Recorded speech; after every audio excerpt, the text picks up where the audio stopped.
আসসালামু আলাইকুম। আমি মাইক সালফা।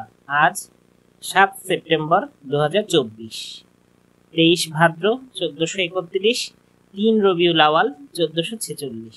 দেশের প্রধান প্রধান পত্রিকার প্রধান প্রধান সংবাদসমূহ। তখন সাহস পায়নি, এখন তৎপর দুদক। অন্তর্বর্তী সরকার দায়িত্ব নেওয়ার পর দুর্নীতিবাজ ও অর্থ পাচারকারীদের বিষয়ে তৎপরতা শুরু করেছে দুদক। আওয়ামী লীগ সরকারের পতনের পর এখন পর্যন্ত 150 জন প্রভাবশালী ব্যক্তির একটি প্রাথমিক তালিকা করেছে দুদক। তালিকায় থাকা ব্যক্তিদের বিরুদ্ধে জ্ঞাত আয় বহির্ভূত সম্পদ অর্জন ও বিদেশে অর্থ পাচারের অভিযোগ রয়েছে। তিস্তা চুক্তি নিয়ে ভারতের সঙ্গে আলোচনা করব, পিটিআইকে প্রধান উপদেষ্টা। দুই দেশের মধ্যে পানি বন্টনের বিষয়টি আন্তর্জাতিক আইন অনুযায়ী হতে হবে। সার্ক আঞ্চলিক অনেক সমস্যা সমাধান করতে পারে। বাংলাদেশ নিয়ে রাজনাথ সিং এর বক্তব্য উদ্বেগের।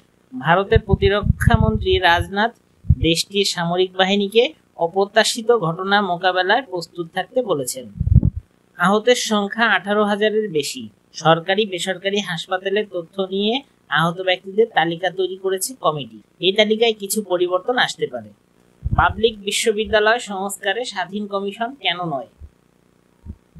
বিশ্ববিদ্যালয়ে সংস্কারের জন্য জরুরি শিক্ষক নিয়োগ নিয়ে প্রশ্ন তোলা। বিগত বছরগুলোতে শিক্ষক নিয়োগের দুর্নীতি ও অনিয়মের বিরুদ্ধে ব্যবস্থা কেন জরুরি এবং এর জন্য প্রয়োজনীয় একটি কমিশন গঠনের গুরুত্ব নিয়ে লিখেছেন খান মোহাম্মদ রবিউল আলম। যুক্তরাষ্ট্রের নির্বাচন, হিলারির নারীবাদী প্রচার থেকে সরে যাচ্ছেন কমলা। আত্মসমর্পণের পরেও ইউক্রেনীয় সেনাদের হত্যার অভিযোগ। রাশিয়া ইউক্রেন যুদ্ধ পরিস্থিতি। যুদ্ধের শুরু থেকে আত্মসমর্পণকারী সেনাদের 28টি ঘটনা তদন্ত করছে ইউক্রেন।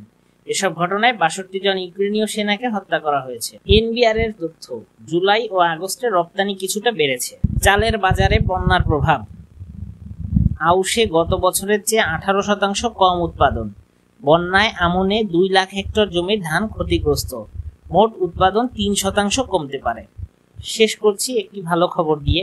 নতুন পোশাক ও বিনামূল্যে চিকিৎসা সেবা পেল বন্যার্তরা। প্রথম আলো ট্রাস্টের উদ্যোগে বন্যার্তদের মাঝে লা রিভের সৌজন্যে পোশাক বিতরণ করেন নোয়াখালী বন্ধুসভার বন্ধুরা। গতকাল নোয়াখালীর কবিরহাট উপজেলার দারাপনগর সরকারি প্রাথমিক বিদ্যালয় আশ্রয় কেন্দ্রের ছবি এটি। ত্রাণ তহবিলে মোট জমা 95,03,728 টাকা।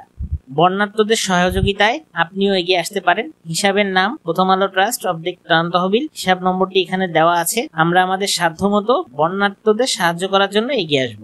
ভিডিওটি যদি আপনার ভালো লেগে থাকে তাহলে এটি আপনার বন্ধুদের সাথে শেয়ার করুন। চ্যানেলটি সাবস্ক্রাইব করে আমাদের সাথেই থাকুন। দেখা হবে অথবা কথা হবে আগামীকাল। সে পর্যন্ত সবাই ভালো থাকবেন। ধন্যবাদ।